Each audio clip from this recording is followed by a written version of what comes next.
വിശുദ്ധ യോഹന്നാൻ അറിയിച്ച സുവിശേഷം 11-ാം അധ്യായം 39 മുതൽ 43 വരെയുള്ള തിരുവചനങ്ങൾ. യേശു പറഞ്ഞു, ആ കല്ലെടുത്തു മാറ്റുവിൻ. മരിച്ചയാളുടെ സഹോദരിയായ മർത്ത പറഞ്ഞു, കർത്താവേ, ഇപ്പോൾ ദുർഗന്ധമുണ്ടായിരിക്കും. ഇത് 4-ാം ദിവസമാണ്. യേശു അവളോട് ചോദിച്ചു, വിശ്വസിച്ചാൽ നീ ദൈവമഹത്വം ദർശിക്കുമെന്ന് ഞാൻ നിന്നോട് പറഞ്ഞില്ലേ? അവർ കല്ലെടുത്തു മാറ്റി. യേശു കണ്ണുയർത്തി പറഞ്ഞു, പിതാവേ, അങ്ങ് എന്റെ പ്രാർത്ഥന ശ്രവിച്ചതിനാൽ ഞാൻ അങ്ങേക്ക് നന്ദി പറയുന്നു. അങ്ങന്റെ പ്രാർത്ഥന എപ്പോഴും ശ്രവിക്കുമെന്നും എനിക്കറിയാം. എന്നാൽ എന്നെ അയച്ചത് അവിടുന്നാണെന്ന് ചുറ്റും നിൽക്കുന്ന ജനം വിശ്വസിക്കുന്നതിനു വേണ്ടിയാണ് ഞാനിത് പറയുന്നത്. ഇതു പറഞ്ഞിട്ട് അവൻ ഉച്ചത്തിൽ പറഞ്ഞു, ലാസറേ, പുറത്തു വരിക. ഓർമ്മിക്കുക, ദൈവത്തിന്റെ മക്കളായ നാം ഓരോരുത്തരിലും ദൈവവിളിയുണ്ട്. കിട്ടിയ വിളിക്ക് അനുസൃതമായി നമ്മുടെ ജീവിതാന്തസ്സിനനുസരിച്ച് ദൈവത്തോടും മറ്റുള്ളവരോടും നമ്മോട് തന്നെയും വിശ്വസ്തയോടെ സ്നേഹത്തിന്റെ കൂട്ടായ്മയിൽ ജീവിച്ചാൽ നമ്മുടെ ജീവിതവും ദൈവവരപ്രസാദ ജീവിതമായി മാറും. ഈ ചൈതന്യപൂർണമായ ജീവിതത്തിലേക്ക് നമ്മെ നയിക്കുകയും നടത്തുകയും ശക്തിപ്പെടുത്തുകയും ചെയ്യുന്നതാണ് പ്രാർത്ഥനകൾ. പ്രാർത്ഥനാ ജീവിതത്തിന് ക്ഷതം സംഭവിക്കുമ്പോൾ നമ്മുടെ ആത്മീയ ജീവിതത്തിന് ഇടർച്ച സംഭവിക്കും. ആത്മബലത്തിന് ആവശ്യം വേണ്ടുന്ന ഒന്നാണ് ചിട്ടയായ പ്രാർത്ഥനാ ജീവിതം. ദൈവത്തോട് ചേർന്ന് നിൽക്കുവിൻ, അവിടുന്ന് നിങ്ങളോടും ചേർന്ന് നിൽക്കും. നമ്മുടെ മാതൃക നമ്മുടെ ഗുരുവും കർത്താവും ദൈവവുമായ ഈശോയാണ്. സുവിശേഷത്തിൽ പല സന്ദർഭങ്ങളിൽ ഈശോ പ്രാർത്ഥിക്കുന്നത് എടുത്തു പറഞ്ഞിരിക്കുന്നു. ഈശോ പ്രാർത്ഥിക്കാനുള്ള ഒരു പ്രധാനപ്പെട്ട കാര്യം നമുക്ക് മാതൃക കാട്ടിത്തരുക എന്നതായിരിക്കാം. മറ്റൊന്ന് പിതാവായ ദൈവത്തെ മഹത്വപ്പെടുത്തുന്നതിനായിരിക്കാം. പ്രധാനപ്പെട്ട എല്ലാ സന്ദർഭങ്ങളിലും ഈശോ പ്രാർത്ഥിച്ചിരുന്നു. തന്നെ തന്നെ ശൂന്യനാക്കിക്കൊണ്ട് ദാസന്റെ രൂപം സ്വീകരിച്ച് മനുഷ്യരുടെ സാദൃശ്യത്തിൽ ആയിത്തീർന്നു ഈശോ. മനുഷ്യജന്മത്തിൽ ഒഴിവാക്കാൻ പാടില്ലാത്ത ഒന്നാണ് പ്രാർത്ഥന. ദൈവത്തോട് നന്ദി പറയാനും മഹത്വപ്പെടുത്താനും നിസ്സഹായതയുടെ ബലഹീനതയുടെ പരീക്ഷണഘട്ടങ്ങളിൽ ശക്തിയാർജിക്കാനും നമുക്ക് പ്രാർത്ഥന ആവശ്യമാണ്. പരിശുദ്ധ കുർബാനയോളം ക്രൈസ്തവ ജീവിതത്തിൽ പ്രാധാന്യം അർഹിക്കുന്ന മറ്റൊന്നില്ല. നമ്മുടെ ജീവിതത്തെ ഈശോയുടെ കാരുണ്യ സ്നേഹത്താൽ നിറച്ച് ദൈവകൃപയുടെ അനുഗ്രഹത്താൽ പ്രകാശപൂരിതമാക്കാൻ വേണ്ടതാണ് യാമപ്രാർത്ഥനകൾ. പ്രാർത്ഥനയിൽ അധിഷ്ഠിതമായ ജീവിതം നയിച്ച ഈശോയെയും അത് പിന്തുടർന്ന സ്ലിഹന്മാരെയും നന്ദിയോടെ സ്മരിച്ച് നമുക്കും വിളിക്കനുസരിച്ച് ജീവിതം നയിച്ച് ദൈവമക്കളായി തീരുവാൻ വേണ്ട കൃപ എല്ലാവർക്കും ഉണ്ടാകട്ടെയെന്ന് പ്രാർത്ഥിക്കാം.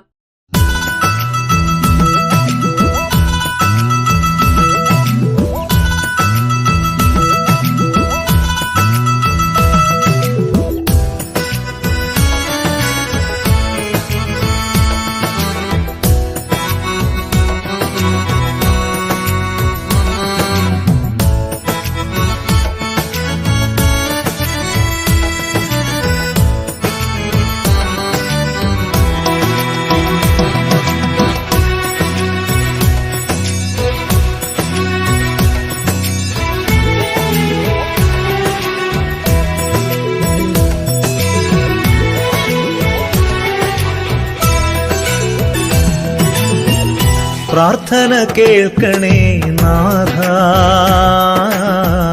നിൻ തിരുസവിധേ അണഞ്ഞിടുന്നു. പ്രാർത്ഥന കേൾക്കണേ നാഥ, നിൻ തിരുസവിധേ അണഞ്ഞിടുന്നു. കുറവുകളൊന്നുമേ ഓർത്തിടാതെ, കുറവുകളൊന്നുമേ ഓർത്തിടാതെ യാചന നൽകണേ നാഥ. പ്രാർത്ഥന കേൾക്കണേ നാഥ, നിൻ തിരുസവിധേ അണഞ്ഞിടുന്നു. അണിയണമേ തിരുക്കരത്താലേ, പുതു സൃഷ്ടിയാക്കി തീർത്തിടണേ. അണിയണമേ തിരുക്കരത്താലേ, പുതു സൃഷ്ടിയാക്കി തീർത്തിടണേ. തിരുവിഷ്ടം പോലെല്ലാം നിവർത്തിയായിടേണം, അർപ്പിക്കുന്നു നിന്നിൽ പൂർണ്ണമായി. തിരുവിഷ്ടം പോലെല്ലാം നിവർത്തിയായി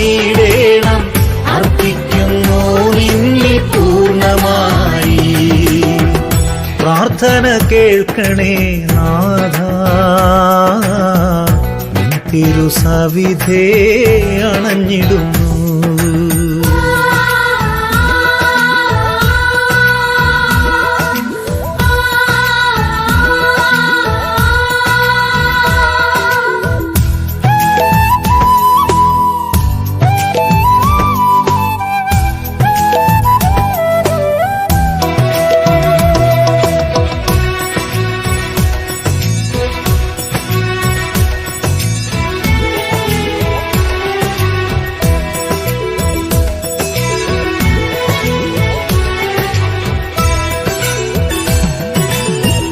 നിൻ തിരുസ്നേഹത്തെ കീർത്തിച്ചിടുവാൻ, നിൻ തിരുവചസ്സുകൾ ഘോഷിക്കുവാൻ,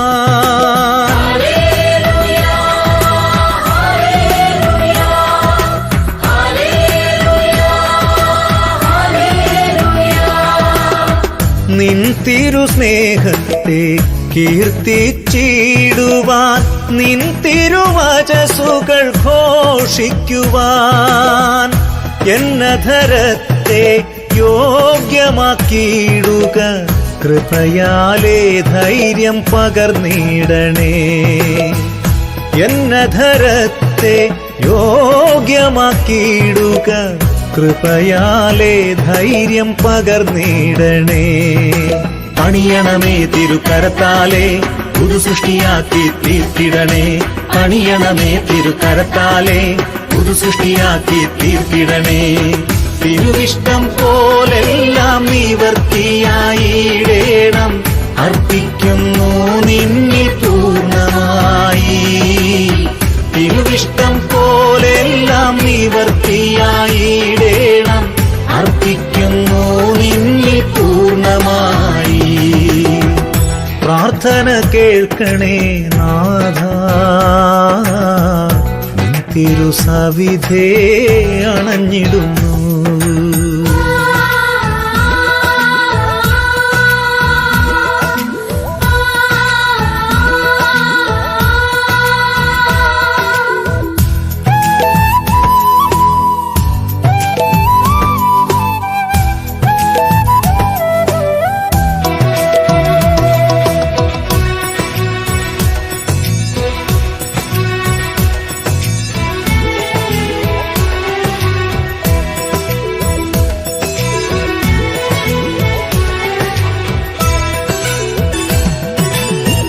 ശത്രുവെ സ്നേഹിപ്പാൻ അരുൾ ചെയ്ത നാഥ, സഹനത്തിൻ കൃപ എന്നിൽ നൽകിടണേ.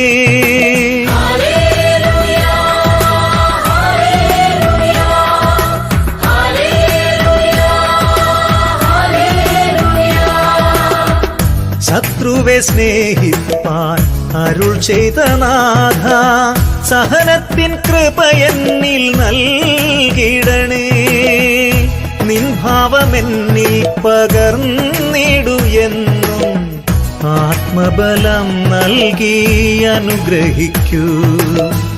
നിൻ ഭാവമെന്നിൽ പകർന്നിടു എന്നും, ആത്മബലം നൽകി അനുഗ്രഹിക്കൂ.